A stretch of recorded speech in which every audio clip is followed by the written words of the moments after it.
अगर आप भी कभी किसी मॉल, रेस्टोरेंट या मार्केट में बैठकर ध्यान से देखें, तो आपको एक दिलचस्प बात नज़र आएगी।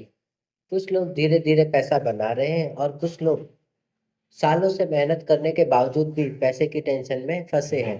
और सबसे बड़ी सच्चाई क्या है? भारत में बहुत से लोग सैलरी टू सैलरी जी रहे हैं, लेकिन इसका कारण यह नहीं है कि वे कमाते नहीं।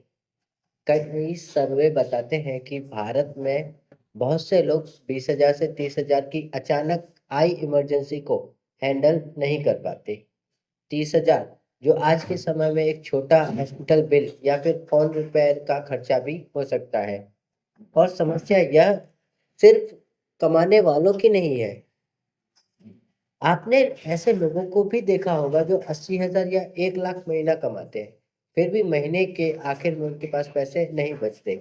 जबकि कुछ लोग हो तो 30,000 सैलरी भी स्टेबल रहती है। पर फर्क किस्मत का नहीं है, फर्क है पैसे से जुड़े फैसलों का। छोटे छोटे फाइनेंस डिसीजन धीरे धीरे हैबिट बन जाते हैं और वही हैबिट तय करती है कि आपकी लाइफ में फाइनेंशियल स्ट्रेस होगा या फाइनेंशियल फ्रीडम। आज हम समझेंगे कि लोग पैसे के मामले में बार बार वही गलतियां क्यों करते हैं और सबसे ज़रूरी, आप इन गलतियों से कैसे बच सकते हैं। फाइनेंशियल गोल ना होना, ये सबसे बड़ी प्रॉब्लम होती है। ज़्यादातर लोग बिना किसी फाइनेंशियल गोल के जीते हैं। जैसे अगर आपको दिल्ली से मुंबई जाना हो, तो आपको रास्ता प्लान करना पड़ता है। लेकिन पैसे के मामले में लोग बस कमाते हैं और खर्च करते हैं। उनके पास कोई क्लियर गोल नहीं है। जैसे समझिए, 2 साल में 2 लाख का इमरजेंसी फंड, 5 साल में 10 लाख इन्वेस्टमेंट, 3 साल में डेट फ्री। जब गोल क्लियर होता है तो हर खर्चा पहले से ही तैयार होता है और उसका जो खर्चा है, जैसे जो भी खर्चा पहले से तैयार है, अगर आपने सारी चीज़ें करते हैं, जैसे कि 2 लाख इमरजेंसी फंड, 5 साल में इन्वेस्टमेंट 10 लाख का, 3 साल में डेट फ्री, तो आपको हर एक सवाल का जवाब पहले ही पता होता है। क्या यह खर्च मुझे मेरे गोल के पास ले जा रहा है या दूर ले जा रहा है, ये क्लियर हो जाता है। अब इमरजेंसी फंड नहीं होना सबसे बड़ी दिक्कत होती है। भारत में अचानक खर्च बहुत कॉमन हो गया है, पहले ऐसा नहीं था। Hospital bill, bike repair, mobile खराब या जॉब लॉस। अगर आपके पास इमरजेंसी फंड नहीं है तो आप क्रेडिट कार्ड यूज़ करते हैं, पर्सनल लोन लेते हैं या रिश्तेदारों से उधार लेते हैं। और यहीं से डेट साइकिल शुरू होती है, कर्जे का चक्र शुरू हो जाता है। कम से कम 50,000 से 1 लाख इमरजेंसी फंड होना ज़रूरी है। बजट ना बनाना, ये सबसे बड़ी दिक्कत होती है। ज़्यादातर लोग जानते नहीं हैं कि पैसे कहाँ जा रहे हैं। मान लीजिए कोई व्यक्ति रोज 150 रुपए की चाय और नाश्ता बाहर करता है। कैलकुलेशन देखें, अगर वो 150 रुपए 30 दिन तक खर्चा करेगा तो 4,500 रुपए। वही 4,500 रुपए अगर वो 12 महीने खर्च करेगा तो 54,000 रुपए पर ईयर। सिर्फ चाय नाश्ते पर साल में 54,000। अगर यही पैसा सही से इन्वेस्ट किया जाए तो आराम से, कुछ नहीं तो मोटा मोटी एक 10 से 12% का रिटर्न निकल सकता है। तो 10 साल में यह करीब 9 लाख के आसपास बनता है।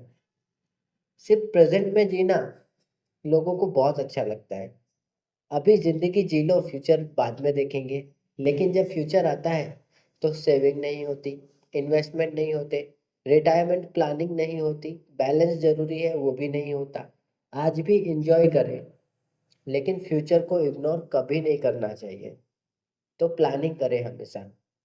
जो महंगी आदतें हैं उसको धीमे धीमे खत्म करें। जैसे अगर कोई व्यक्ति रोज 200 रुपए की सिगरेट पीता है, तो कैलकुलेशन देखे, 200 इंटू आप 30 कर दो, 6,000 पर मंथ। 6,000 का आप 12 मंथ के साथ कर दो, 72,000 पर ईयर। 10 साल में ये 7,20,000 हो जाएगा। अगर वही पैसा इन्वेस्ट किया जाए तो 12 से 15 लाख बन सकता है। सोचने वाली बात है। डेट दो प्रकार के होते हैं, अच्छा डेट और बुरा डेट, मतलब अच्छा कर्जा और बुरा कर्जा। अब दोनों में फर्क क्या है मैं आपको बताता हूँ। अच्छा कर्जा in the sense education loan, business loan या रेंटल प्रॉपर्टी लोन, जो आपको इनकम जनरेट करके देती है। बुरा कर्जा क्या होता है? क्रेडिट कार्ड से शॉपिंग करना, एक्सपेंसिव कार खरीदना, ईएमआई, ये सब, मोबाइल ईएमआई पे लेना, जो सिर्फ खर्चे बढ़ाते हैं। आप ये तीनों चीजें जो भी करेंगे तो आपका पैसा जेब से निकलेगा, आपके जेब में पैसे आएंगे नहीं। इससे थोड़ा बचे। अभी दूसरों को इम्प्रेस करने की आदत आजकल बहुत खराब हो चुकी है। मतलब लोगों को ऐसी आदत लगी है इस चीज की, अमीर दिखने की कोशिश करते हैं। आईफोन ले लिया, स्मार्ट वॉच ले ली, या शूज ले लिया, या कुछ भी ले लिया, महंगे महंगे खर्चे कर लिए। इससे क्या होता है? आप अमीर लगते हैं, दिखते हैं, लेकिन होते नहीं हैं। सच्चे अमीर जो होते हैं ना, एकदम पक्के वाले, वो सिंपल लाइफ जीते हैं। सिंपल लाइफ, कोई महंगी एसेसरीज नहीं। आपको हमेशा एक चीज याद रखनी चाहिए कि आपको आपके लिए पे करना चाहिए। ज्यादातर लोग सैलरी आने के बाद क्या करते हैं? रेंट देते हैं, बिल देते हैं, शॉपिंग देते हैं, और अगर कुछ बच गया तो शेविंग कर लेते हैं। लेकिन वेल्दी लोग क्या करते हैं, जिनके पास प्रॉपर्टीज वगैरह है, वो क्या करते हैं? सेविंग करते हैं और इन्वेस्टमेंट करते हैं, और बाकी खर्चा बाद में करते हैं। एग्जाम्पल, अगर सैलरी 30,000 है तो कम से कम 3,000 से 6,000 इन्वेस्ट करना चाहिए। रिस्क से डरना नहीं चाहिए। कुछ लोग इन्वेस्टमेंट में बहुत डरते हैं। वो सिर्फ पैसा बैंकिंग में रखते हैं, सेविंग अकाउंट में रखते हैं, जो कि 4 से 6% का मिलता है, और महंगाई बढ़ती है 6 से 7%। यानी पैसा तो वही है, सेम टू सेम, कुछ नहीं बढ़ा। इसलिए थोड़ा इसको ध्यान में रखना चाहिए। सिंगल सिंगल जो इनकम सोर्स होती है सबसे डिफिकल्ट होती है। ज़्यादातर लोग जॉब की इनकम पर डिपेंड करते हैं, लेकिन फाइनेंशियल सिक्योरिटी के लिए मल्टीपल इनकम होना ज़रूरी है। जैसे आप फ्रीलांसिंग कर सकते हो, यूट्यूब कर सकते हो, ऑनलाइन बिजनेस कर सकते हो, डिविडेंड स्टॉक्स में इन्वेस्ट कर सकते हो, रेंटल इनकम बना सकते हो प्रॉपर्टी में इन्वेस्टमेंट करके। ये सारी चीज़ें आप कर सकते हैं। वेल्थ बनाना देखो कोई मैजिक नहीं है, ये सिर्फ आपकी डेली हैबिट को चेंज करना है। अगर आप डेली हैबिट चेंज करते हो, छोटे छोटे फाइनेंशियल डिसीजन समय पे सही लेते हो, तो आपकी बड़ी वेल्थ बन सकती है। अगर आप इन इन सब चीज़ों से आज कोई हैबिट स्टार्ट करते हैं बदलने की, आपकी जो पुरानी हैबिट्स हैं, तो आपको 5 से 10 साल में बहुत फर्क दिखाई देगा। तो ये वीडियो आपको कैसी लगी मुझे ज़रूर बताइए, कमेंट करके बताइए। और ये कोई भी बाय और सेल रिकमेंडेशन नहीं है। तो चैनल को सब्सक्राइब करें और शेयर करें। ऐसे ही मज़ेदार फाइनेंस के वीडियोस के लिए बने रहिए मेरे साथ। Thank you. पसंद आया हो तो मुझे कमेंट में ज़रूर बताएं।